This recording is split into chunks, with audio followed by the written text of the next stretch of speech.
Case 11 को पढ़ते हैं। केस 11 के अंदर देखो क्यू का मान होगा एक्स स्क्वायर वी। वी क्या है? फंक्शन ऑफ एक्स, एक्स का कोई भी एक फलन हो सकता है। केस 10 में हमने पढ़ा था कि क्यू का मान इस तरह से हो एक्स और वी। ये तो था केस 10, ये केस 10 था। ये केस 10 में हमने ये पढ़ा था। केस 11 के अंदर क्या है कि एक्स की पावर 2 है और केस 10 में एक्स की पावर 1 है, केवल इतना सा अंतर है। लेकिन यहाँ पे देखो पावर 2 है तो हम किसको किस तरह से सोल्व करेंगे, तो इसके अंदर ये वो formula P I equal to 1 upon function of D into Q, और क्यू के स्थान पे हमारे पास ये है तो हमने क्यू का मान हमने यहाँ पे ये लिख दिया। अब यहाँ पे देखो इसको सोल्व करेंगे हम एक्स की पावर 2 को, तो हम इसको इस तरह से सोल्व करते हैं।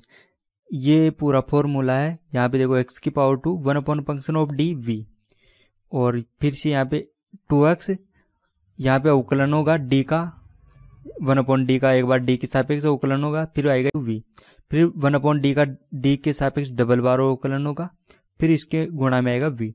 ये पूरा फॉर्मूला यूज में लेके हम इसको सोल्व करते हैं। इसके अंदर एग्जाम्पल देखते हैं किस तरह का होता है।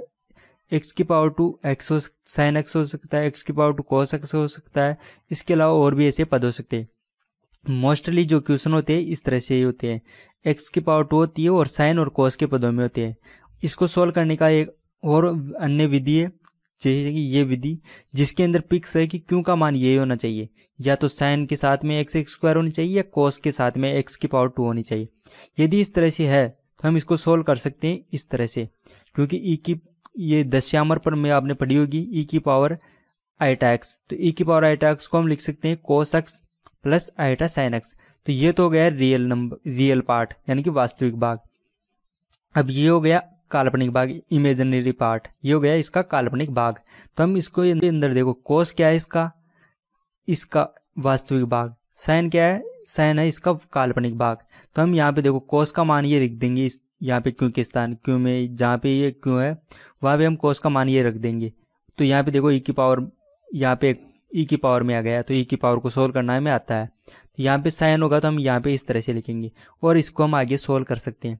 तो हम एग्जाम्पल से समझते हैं। तो मैं यहाँ पे आपको एग्जाम्पल 19 और 20 सोल्व करवाऊंगा।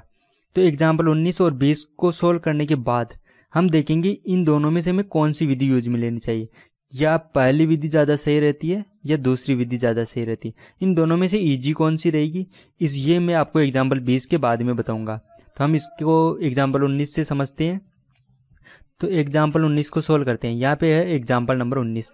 एग्जाम्पल नंबर 19 को सोल्व करने के लिए यहाँ पे देखो, यहाँ पे हम यहाँ से फंक्शन ऑफ डी लिख सकते हैं या इसके गुणनखंड भी कर सकते हैं, जैसी अपनी इच्छा हो, जैसी आपकी इच्छा हो आप कर सकते हो। तो मैं इसको इस तरह से करता हूँ, मैंने यहाँ पे इसके गुणनखंड कर लिए और इसको इस तरह से लिख दिया। अब यहाँ पे गुणनखंड करने के बाद मैंने लिख दिया इसका फंक्शन ऑफ डी, क्योंकि यहाँ पे वाई के साथ जो भी होता है वो होता है फंक्शन ऑफ डी। तो मैंने यहाँ पे इसका फंक्शन ऑफ डी लिख दिया। अब मैं इसकी लिखूंगा सहायक समीकरण। सहायक समीकरण होती है function of M equal to 0। तो function of M equal to 0, तो जहाँ जहाँ पे डी है वहाँ मुझे एम लिखना है और उसको करना है 0 के बराबर। तो यहाँ पे डी था तो यहाँ पे मैंने एम लिख दिया और इसको 0 के बराबर कर दिया। तो यहाँ पे देखो एम के 2 मान मिले, यहाँ पे हमें एम के 2 मान मिले, एक तो प्लस माइनस आइटा, 2 मान तो ये हो गए और 2 मान ये हो गए प्लस माइनस आइटा, यानी कि एम के 4 मान हो गए और 4 घात की इक्वेशन है तो 4 मान हमें मिल चुके हैं। तो हम यहाँ पे इसके सी एफ लिखेंगे।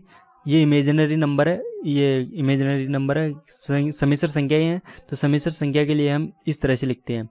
यहाँ पे इसका लिखेंगे तो यहाँ पे देखो इनके गुणांक 1, तो यहाँ पे आएगा 1x, कोस के अंदर आएगा 1x, साइन के अंदर भी आएगा 1x।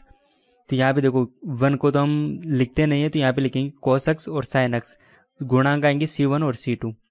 यही पद रिपीट हो रहा है वापस यही पूरा, तो हम इसी को वापस रिपीट कर देंगे यहाँ पे इस तरह से।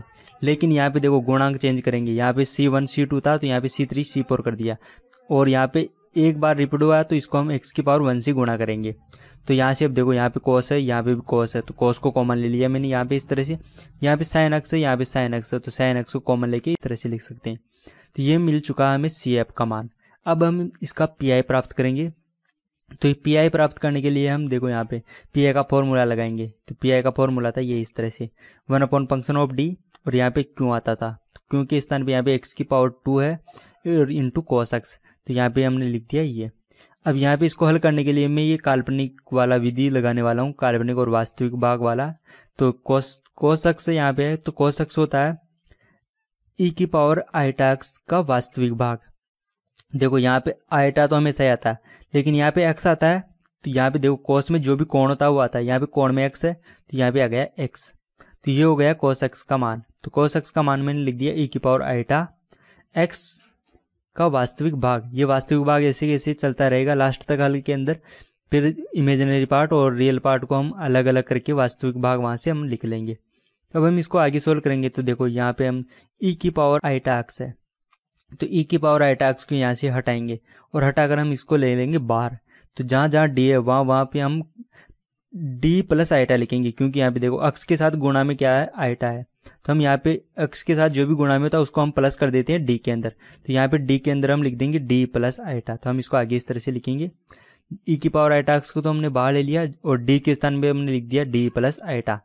और यहाँ पे डी की पावर 2 थी तो ये पावर 2 ऐसे कैसे आ चुकी है, और यहाँ से हट गया, यहाँ पे केवल एक्स की पावर 2 रह गया। ये वास्तविक भाग ऐसे कैसे चलता रहेगा जब तक हम वास्तविक भाग को अलग नहीं करेंगे। यहाँ से हम इसको आगे सोल्व करेंगे तो यहाँ पे पावर 2 को सोल्व करेंगे तो हम इसको इस तरह से लिख सकते हैं, डी की पावर 2 प्लस 2 आईटा डी और डी एक्स स्क्वायर आया। डी एक्स स्क्वायर का मान होता है वो sorry आईटा x square, आईटा x square का मान होता है -1, तो मैंने यहाँ पे -1 लिख दिया। और ये लास्ट में 1 था तो 1 ऐसे कैसे आ गया, तो यहाँ से हम देखो इसको काट सकते हैं, +1 था और -1 था तो ये कैंसल। अब हम इसको इस तरह से लिख सकते हैं।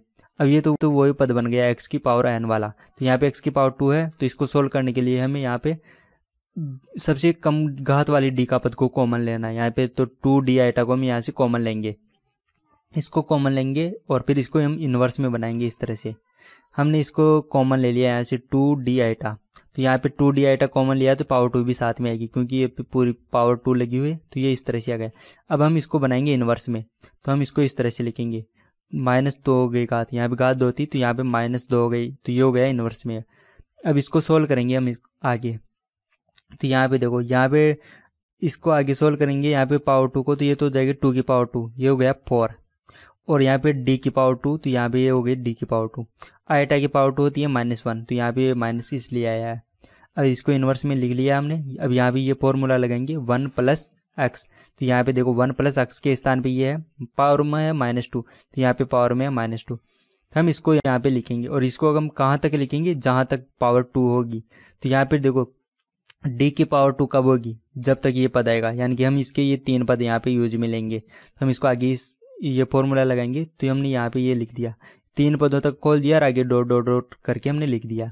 अब यहाँ पे x की पावर 2 को मैं अंदर गुणा करके लिख सकता हूँ, तो मैं आगे इसको इस तरह से करूँगा कि यहाँ तक हमने सोल्व कर दिया है, x की पावर 2 को अंदर गुणा करना है तो हम इसको गुणा कर देंगे अंदर। यहाँ पे देखो यहाँ पे हो गया x², यहाँ पे ये आ जाएगा, ये प्लस कैसे हुआ ये भी मैं आपको बताऊँगा अभी। और यहाँ पे इसको भी अंदर गुणा करेंगे तो ये आएगा इस तरह से। आईटा x² का मान होता है -1, तो ये इसलिए यहाँ पे -1 आया। और यहाँ पे है 1/आईटा, 1/आईटा होती है प्लस आईटा, ये कैसे हुआ ये मैं भी आपको बता देता हूँ। देखो यहाँ पे 1/आईटा, 1/आईटा को मैं यदि आईटा से गुणा कर दूँ तो आईटा/आईटा, तो ये हो जाएगा आईटा/आईटा की पावर 2, तो ये हो जाएगा। आईटा x² का मान तो था -1, तो ये हो जाएगा माइनस का आईटा। इसलिए यहाँ पे देखो 1/आईटा था तो 1/आईटा को मैंने माइनस आईटा लिख दिया, तो माइनस माइनस तो प्लस हो गया, ये हो गया आईटा डी, और ये x² बाहर से गुणा हो गया इस तरह से। अब इसको आगे सोल्व करेंगे तो जहाँ जहाँ डी है उसकी वजह से इसका अवकलन हो जाएगा।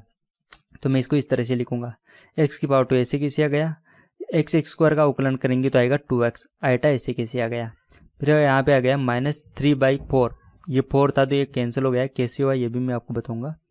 और यहाँ पे देखो d की पावर 2 है तो इसका 2 बार अवकलन करेंगे, 2 बार अवकलन करेंगे तो हम इसको इस तरह से करेंगे कि ये 2 बार अवकलन होगा तो केवल यहाँ पे 2 बचेगा, तो यहाँ पे तो रह गया 2। तो यहाँ पे देखो यहाँ पे इसका अवकलन कर दिया तो ये हो गया 2, और यहाँ पे था 4 तो ये यहाँ पे 2 नहीं है, यहाँ पे ये 4, यहाँ पे ये 4 है तो 4 से ये 2 को कैंसिल करेंगे तो यहाँ पे आएगा 3/2। तो हम इसको आगे इस तरह से लिखेंगे, तो यहाँ पे ये पूरा पत्ता तो ऐसे कैसे आ गया, ये dx² था नीचे बटे हुए में है तो इसको 2 बार इंटीग्रेशन के रूप में लिख सकते हैं, तो यहाँ पे मैंने 2 बार इंटीग्रेशन के रूप में लिख दिया है। और ये पूरा फंक्शन का 2 बार इंटीग्रेशन करना है, तो यहाँ पे देखो ये पूरा ऐसे कैसे आ गया, और यहाँ पे ये 3/2 रह गया क्योंकि ये कैंसिल हो गया है 2 के साथ। और इसको इस तरह से करेंगे। ये वास्तविक भाग ऐसे कैसे चलता रहेगा लास्ट तक। अब इसका फर्स्ट टाइम इंटीग्रेशन करेंगे। आप इसका दोनों टाइम इंटीग्रेशन करके देख सकते हो। देखो x² की पावर 2 है, इसका 2 बार इंटीग्रेशन करता हूँ मैं, x की पावर 2, इसका पहली बार इंटीग्रेशन करेंगे x के सापेक्ष, तो ये हो जाएगा x की पावर 3/3।